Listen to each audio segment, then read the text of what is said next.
പ്രഭാതഭേരി.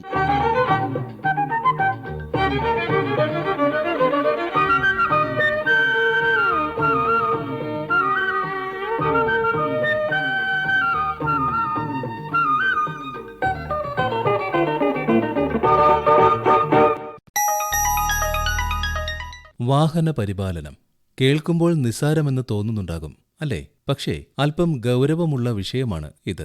പ്രത്യേകിച്ച് കാറുകളും ഇരുചക്ര വാഹനങ്ങളും പരിപാലിക്കേണ്ടതിന്റെ ആവശ്യകത. ഒരു വാഹനം പലരുടെയും സ്വപ്നമാണ്. കാൽനടയിൽ നിന്ന് സൈക്കിളിലേക്കും അതിൽ നിന്ന് മോട്ടോർ സൈക്കിളിലേക്കും പിന്നെ കാറുകളിലേക്കുമുള്ള നമ്മുടെ മാറ്റം വളരെ വേഗം സംഭവിച്ചതാണ്. യാത്രയ്ക്ക് അനുയോജ്യമായ വാഹനങ്ങൾ സ്വന്തമാക്കുക എന്നത് ഇപ്പോൾ ആഡംബരത്തേക്കാൾ ആവശ്യമാണ്. മാറിവരുന്ന ലോകത്തിന്റെ വേഗതയ്ക്കൊപ്പം സൗകര്യപ്രദമായി മുന്നേറാൻ വാഹനങ്ങളും വേണമെന്ന സ്ഥിതി സംജാതമായിരിക്കുന്നു. എന്നാൽ അതോടൊപ്പം അവയുടെ പരിപാലനവും പ്രാധാന്യമുള്ളതാണ് എന്ന കാര്യം വിസ്മരിക്കരുത്. അത് പുതിയവയായാലും പഴയ വാഹനങ്ങളായാലും. ആധുനിക സൗകര്യങ്ങളുള്ള കാറുകളിലും മറ്റും വാർണിംഗ് സിഗ്നലുകൾ ഡിജിറ്റൽ സ്ക്രീനിൽ തെളിയാറുണ്ട്. അവ അവഗണിക്കരുത് എന്നാണ് ഈ രംഗത്തെ വിദഗ്ധർ പറയുന്നത്. അതോടൊപ്പം ടയറിലെ എയർ പ്രഷർ ക്രമമായി നിലനിർത്തേണ്ടതും ആവശ്യമാണ്. വാഹനങ്ങളിൽ സൂക്ഷിക്കേണ്ട രേഖകളെക്കുറിച്ച് പ്രത്യേകം ഓർമ്മിപ്പിക്കേണ്ട കാര്യമില്ലല്ലോ. എന്താണ് മോട്ടോർ വാഹനങ്ങളുടെ പരിപാലനവുമായി ബന്ധപ്പെട്ട് ശ്രദ്ധിക്കേണ്ട കാര്യങ്ങൾ?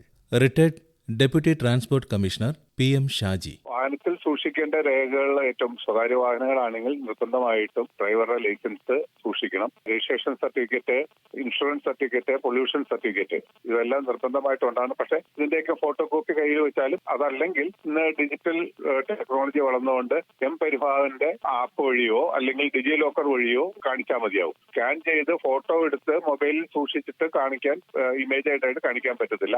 ആപ്പ് വഴിയുള്ള ഡീറ്റെയിൽസ് കാണിക്കുമ്പോൾ സ്വീകരിക്കാൻ നിയമമുണ്ട്. പരിശോധനാ ഉദ്യോഗസ്ഥർക്ക് അത് സ്വീകാര്യമാണ്. ഇനി അത് മാത്രമല്ല, പുതിയ സംവിധാനം അനുസരിച്ച് ഉദ്യോഗസ്ഥർക്ക് വാഹനത്തിന്റെ നമ്പർ സ്കാൻ ചെയ്താൽ തന്നെ അവരുടെ മൊബൈലിൽ തന്നെ ഡാറ്റ മുഴുവൻ കിട്ടും. നമ്മൾ മൊബൈൽ വാങ്ങിച്ചു കഴിഞ്ഞു കഴിഞ്ഞാൽ നമ്മൾ അതിന്റെ ഇതിൽ ഉപയോഗിച്ചിട്ടുള്ള സംവിധാനങ്ങൾ, അതിന്റെ ഫീച്ചേഴ്സ് എല്ലാം നമ്മൾ കുത്തിയിരുന്ന് പഠിക്കും. അതേപോലെ തന്നെ വാഹനത്തിനും അതേപോലെ നമ്മളുടെ പൊതു സ്ഥലത്ത് ഉപയോഗിക്കുന്ന സംവിധാനമാണ്. അപ്പൊ അതിൽ എന്തെല്ലാം ഫീച്ചേഴ്സ് ഉണ്ട്, എന്തെല്ലാം സുരക്ഷാ സംവിധാനങ്ങളുണ്ട്. സുരക്ഷാ സംവിധാനം 6 എയർ ബാഗും 12 എയർ ബാഗും ഒക്കെ ഉണ്ടെന്ന് പറഞ്ഞിട്ട് കാര്യമില്ല. അത് പ്രവർത്തനക്ഷമമാണെങ്കിൽ അതിന് വേണ്ടതായിട്ടുള്ള മറ്റ് കാര്യങ്ങൾ അതിനകത്തുണ്ട്. കാരണം സീറ്റ് ബെൽറ്റ് ഇട്ടാൽ മാത്രമാണ് ചിലപ്പോൾ ഈ എയർ ബാഗുകളുടെ പ്രവർത്തനം ഫംഗ്ഷൻ ആവുള്ളൂ. കാരണം അത് സെൻസർ ബേസ്ഡ് ആണ് പലതും. അതേപോലെ തന്നെ ഫ്രണ്ടില് ബമ്പറിലൊക്കെ ആവശ്യമില്ലാത്ത ലൈറ്റുകളും അതേപോലെ സാധനങ്ങളൊക്കെ ഫിറ്റ് ചെയ്യുമ്പോഴത്തേക്കും ഈ പറയുന്ന സെൻസറുകൾക്ക് ഉള്ള പ്രവർത്തനക്ഷമത കുറഞ്ഞു പോകും. അപ്പൊ അത് വരാതിരിക്കാനായിട്ട് ഉള്ള അനാവശ്യമായിട്ടുള്ള ലൈറ്റുകൾ, ബോർഡുകൾ, സ്റ്റിക്കർ വർക്കുകളൊന്നും ചെയ്യാതിരിക്കുകയായിരിക്കും ഏറ്റവും ഉചിതമായിട്ടുള്ള കാര്യം. കൊച്ചിയിൽ multi brand premium car service centre നടത്തുന്ന പ്രസാദ് ചന്ദ്രശേഖർ. പൊതുവെ നമ്മുടെ നാട്ടിലെ ഈ ക്ലൈമറ്റുമായിട്ട് റിലേറ്റഡ് ആയിട്ട് ഒരുപാട് കംപ്ലൈന്റ്, അതായത് നമ്മുടെ നാട്ടിൽ മഴ കൂടുതലാണ്, അതുകൊണ്ട് മാത്രമല്ല റോഡിന്റെ കണ്ടീഷൻ വളരെ മോശമാണ്. അതുകൊണ്ട് തന്നെ വണ്ടി ഇതിൽ കൂടെ ഒക്കെ ഓടുമ്പോൾ കണ്ടമാനം കംപ്ലൈന്റ് പ്രധാനമായിട്ടും വരാനുള്ള വണ്ടിയുടെ അടിഭാഗത്തുള്ള സസ്പെൻഷന്, ബ്രേക്ക്, ക്ലച്ച് തുടങ്ങിയ കാര്യങ്ങൾക്കായിരിക്കും കൂടുതലായിട്ട് കംപ്ലൈന്റ് വരിക. അപ്പൊ അത് കൃത്യമായിട്ട് ചെയ്യാത്തിടത്തോളം കാലം വണ്ടിക്ക് കൂടുതൽ പ്രശ്നങ്ങളിലേക്ക് പോകും. പിന്നെ ജനറൽ സർവീസ് എന്ന് പറയുന്ന ഒരു സർവീസിന്റെ കാര്യങ്ങളുണ്ട്. അതായത് നമ്മുടെ വണ്ടിയുടെ എല്ലാ ഭാഗങ്ങളും കൃത്യമായിട്ട് വർക്ക് ചെയ്യുന്നതിന് വേണ്ടി ചില കാര്യങ്ങൾ നമ്മൾ പീരിയോഡിക്കലി ചെയ്യേണ്ട ചില കാര്യങ്ങൾ. ഒന്നാമത് എഞ്ചിൻ ഓയിൽ ചേഞ്ച് ചെയ്യുക. ഓയിൽ ചേഞ്ച് ചെയ്യുമ്പോൾ അതിന്റെ ഫിൽറ്റർ കൂടെ ചേഞ്ച് ചെയ്യേണ്ടി വരും. എയർ ഇൻടേക്ക് വരുന്ന ഭാഗത്തൊരു ഫിൽറ്റർ ഉണ്ട്, അത് ചേഞ്ച് ചെയ്യേണ്ടി വരും. അതുപോലെ AC-യുമായിട്ട് റിലേറ്റഡ് അവിടെ ഒരു ഫിൽറ്റർ ഉണ്ട്. പിന്നെ ഡീസൽ ടാങ്കിൽ നിന്ന് ഡീസൽ അല്ലെ പെട്രോള് എഞ്ചിനിലേക്ക് സപ്ലൈ ചെയ്യുന്ന ഭാഗത്തൊരു ഫിൽറ്റർ ഉണ്ട്, ഇത് ചേഞ്ച് ചെയ്യേണ്ടി വരും. അതിന്റെ കൂടെ എഞ്ചിൻ ഓയിൽ ചേഞ്ച് ചെയ്യേണ്ടി വരും. ഇതൊക്കെയാണ് പ്രധാനമായിട്ടും പീരിയോഡിക്കൽ സർവീസ് ചെയ്യുന്നത്. കൂട്ടത്തിൽ നമ്മൾ 4 വീല് ഇളക്കി ബ്രേക്ക് ക്ലീൻ ചെയ്യുക, അവിടെ എന്തെങ്കിലും കുഴപ്പമുണ്ടോന്ന് നോക്കുക. ഇതൊക്കെയാണ് പ്രധാനമായിട്ടും നമുക്ക് ഈ വണ്ടിയിൽ ചെയ്യുന്ന കാര്യങ്ങൾ. സസ്പെൻഷൻ റിലേറ്റഡ് ആയിട്ടുള്ളത്, ബ്രേക്ക് റിലേറ്റഡ് ആയിട്ടുള്ള കംപ്ലൈന്റുകളാണ് കൂടുതലും വർക്ക്ഷോപ്പുകളിൽ വരാറുള്ളത്. Malayala Manorama fast track senior sub editor Roshni. നമുക്ക് പനിയാണെങ്കിൽ എന്തൊക്കെ ലക്ഷണങ്ങൾ കാണിക്കും, അല്ലേ? അപ്പോൾ നമ്മൾ ഡോക്ടറെ കാണാൻ പോകും, ചികിത്സിക്കും. അതുപോലെയാണ് വാഹനങ്ങൾ engine warning lamp. Warning lamp 2 തരമുണ്ട്. മഞ്ഞ, ഓറഞ്ച് നിറത്തിലുള്ളവയാണെങ്കിൽ വാഹനം തുടർന്നും ഓടിക്കാം. എന്നാൽ അത്യാവശ്യ ഓട്ടം കഴിഞ്ഞ് എത്രയും വേഗം ഉടൻ തന്നെ വാഹനം പരിശോധിക്കണം. അതേസമയം ചുവന്ന വാർണിംഗ് ലൈറ്റാണ് തെളിയുന്നതെങ്കിൽ ഒരു കാരണവശാലും വാഹനം ഓടിക്കരുത്. വാഹനം റോഡ് സൈഡിൽ എവിടെയെങ്കിലും ഒതുക്കി നിർത്തുകയും റോഡ് അസിസ്റ്റൻസ് അല്ലെങ്കിൽ ബ്രേക്ക് ഡൗൺ സർവീസിനെ അറിയിക്കുകയും വേണം. ഓയിൽ കുറവാണെങ്കിൽ ഓയിൽ പ്രഷർ ലൈറ്റ് തെളിയും. എഞ്ചിനാണ് തകരാറെങ്കിൽ ചെക്ക് എഞ്ചിൻ ലൈറ്റ് ആണ് തെളിയുക. ബ്രേക്കിന് തകരാറുണ്ടെങ്കിൽ അല്ലെങ്കിൽ ബ്രേക്ക് സിസ്റ്റത്തിന് തകരാറുണ്ടെങ്കിൽ വാർണിംഗ് ലൈറ്റ് തെളിയും. എഞ്ചിൻ ടെമ്പറേച്ചർ കൂടുതലാണെങ്കിൽ, അതായത് വാഹനം വല്ലാതെ ചൂടായിട്ടുണ്ടെങ്കിൽ കൂളൻ സിസ്റ്റത്തിന്റെ തകരാറാകും. ടയർ പ്രഷർ കുറവാണെങ്കിൽ ടയർ പ്രഷർ വാർണിംഗ് ലൈറ്റ് തെളിയും.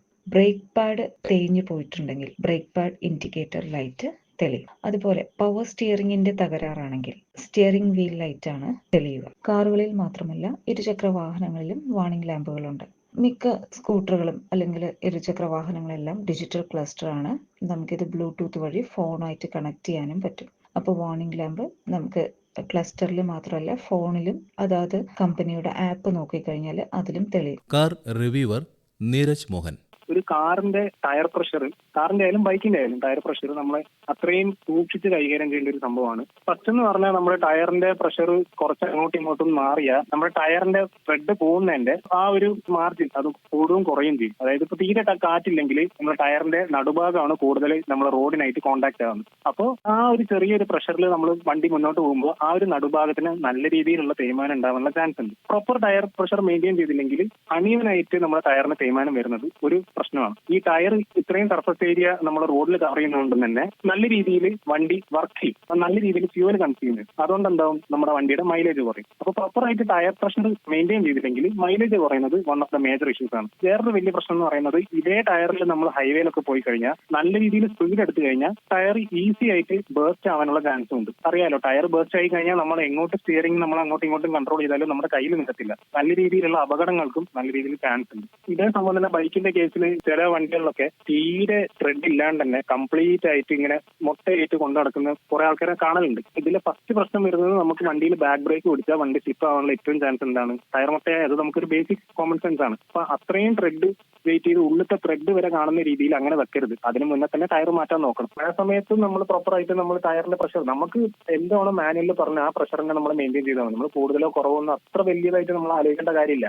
ആ ഒരു ടയർ പ്രഷർ തന്നെ മെയിൻറ്റെയിൻ ചെയ്ത് അങ്ങനെ കൊണ്ടുപോയാൽ മതി. ഇപ്പം മഴയുള്ള സമയത്ത് തന്നെ നമുക്ക് ബ്രേക്ക് ഒക്കെ അടിക്കുമ്പോൾ ഞാൻ നേരത്തെ പറഞ്ഞല്ലോ ബ്രേക്കിംഗ് ഡിസ്റ്റൻസ് കൂടുന്നു പറഞ്ഞല്ലോ. ടയറിൽ കറക്റ്റ് നല്ല പ്രഷർ ഇല്ലെങ്കിൽ മഴയും കൂടെ ആകുമ്പോൾ ഒന്നാമതേ റോഡ് സ്ലിപ്പറി, അതിന്റെ കൂടെ ടയറും കൂടെ ഇങ്ങനെ എയർ കുറവാണെങ്കിൽ നമ്മുടെ ബ്രേക്കിംഗ് ഡിസ്റ്റൻസ് കൂടും, വിചാരിച്ച സ്ഥലത്ത് വണ്ടി നിൽക്കത്തില്ല, നമുക്ക് അപകടം സംഭവിക്കും. റെയിനിൽ അത്രയും നല്ല രീതിയിൽ ചെക്ക് ചെയ്യേണ്ട കാര്യമാണ് tyre pressure. Auto Malayalam automobile journalist Praveen Elayi. നമ്മളോട് പലരും ചോദിക്കും ഏത് വാഹനമാണ് നല്ലത് എന്നുള്ളത് ഒരു കാര്യമല്ല. നേരെ മറിച്ച് യോജിച്ചത്, നിങ്ങളുടെ ശരീരപ്രകൃതം, നിങ്ങൾ ഓടിക്കുന്ന സ്ഥലം, നിങ്ങളുടെ ഡ്രൈവിംഗ് രീതി, ഇതൊക്കെ അനുസരിച്ച് നിങ്ങൾക്ക് യോജിച്ച വാഹനം ഏതാണെന്നുള്ളതാണ് ചോദ്യം. അപ്പോൾ നമ്മൾ വിപണിയിലെ പാസഞ്ചർ വാഹനങ്ങളെ പ്രധാനമായിട്ട് 4ആയിട്ട് തിരിക്കാം. ഹാച്ച് ബാക്ക്, രണ്ടാമത് സെഡാൻ, 3 SUV-കൾ, സ്പോർട്ട് യൂട്ടിലിറ്റി വെഹിക്കിൾ എന്നാണ് എൻ്റെ മുഴുവൻ പേര്, 4-മത്തത് MPV, അതായത് മൾട്ടി പർപ്പസ് വെഹിക്കിൾ. അപ്പോൾ ഇതിൽ ഏത് മോഡലാണ് എന്ന് തിരഞ്ഞെടുക്കുന്നതിന് കുറേ മാനദണ്ഡങ്ങളുണ്ട്. അതിൽ ആദ്യത്തേത് നമ്മൾ ഓടിക്കുന്ന സ്ഥലം ഏതാണെന്നുള്ളതാണ്. ഒരു ഉദാഹരണം പറയുകയാണെങ്കിൽ ഇടുക്കിയിൽ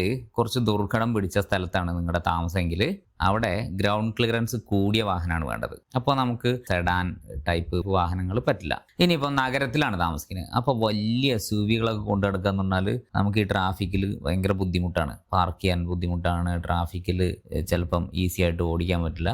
അപ്പോൾ പലരും എന്ത് ചെയ്യും, ഹാച്ച് ബാക്ക് തിരഞ്ഞെടുക്കും. അപ്പോൾ പാർക്ക് ചെയ്യാനും ചെറിയ റോഡുകളിലൂടെയൊക്കെ പോകാനും ഹാച്ച് ബാക്ക് നല്ല സൗകര്യമുള്ള വണ്ടിയായിരിക്കും. ഇനി സ്ഥല സൗകര്യം നോക്കിയാണ് വാഹനം തിരഞ്ഞെടുക്കണമെങ്കിൽ യാത്രയിൽ ധാരാളം ലഗേജ് കൊണ്ടുപോകണം എന്നുള്ളവർക്ക് ബൂട്ട് സ്പേസ് കൂടുതലുള്ള സെഡാൻ അല്ലെങ്കിൽ MPV മോഡലുകളാണ് നല്ലത്. എന്നാൽ 2 പേരേ ഉള്ളൂ, അപ്പോൾ ലഗേജ് വേണമെങ്കിൽ പിൻ സീറ്റിലിടാം. അപ്പോൾ ഒരു ചെറിയ ഹാച്ച് ബാക്ക് മതി. നിങ്ങളുടെ രീതിയാണ് ഇതിലെ ഇമ്പോർട്ടൻ്റ് ആയിട്ടുള്ള കാര്യം. ഇനി യാത്രയിൽ ആൾക്കാരുടെ എണ്ണം പതിവായിട്ട് കൂടുതലാണെങ്കിൽ MPV-കൾ ചൂസ് ചെയ്യണം. കാരണം എന്താ പറയുക, MPV-യിൽ 6 മുതൽ 7 വരെ ആൾക്കാർക്ക് സുഖമായിട്ട് യാത്ര ചെയ്യാം. മറ്റൊരു കാര്യം ഡ്രൈവിങ്ങിലെ അനായാസതയാണ്. അടിക്കടി ഗിയർ മാറ്റേണ്ട സാഹചര്യമൊക്കെ ഉള്ള സിറ്റികളിൽ ഓട്ടോമാറ്റിക് കാറുകളാണ് കൂടുതൽ യോജിച്ചത്. ഈ ഓട്ടോമാറ്റിക് കാറുകളിൽ തന്നെ പ്രധാനമായിട്ട് 3 ഓട്ടോമാറ്റിക് വേർഷൻസ് ഉണ്ട്. ആദ്യത്തേത് ടോർക്ക് കൺവെർട്ടർ ഓട്ടോമാറ്റിക് മോഡലാണ്. അതാണ് പണ്ട് മുതലേ ഉള്ള മോഡൽ. അത് ഡ്രൈവിംഗ് സുഖം കൂടുതലാണ്, പെട്ടെന്ന് സ്പീഡ് എടുക്കും, എന്നാൽ വില കൂടും, ഇന്ധനക്ഷമത കുറയും. രണ്ടാമത്തത് AMT എന്ന് പറഞ്ഞ സെമി ഓട്ടോമാറ്റിക് മോഡലാണ്.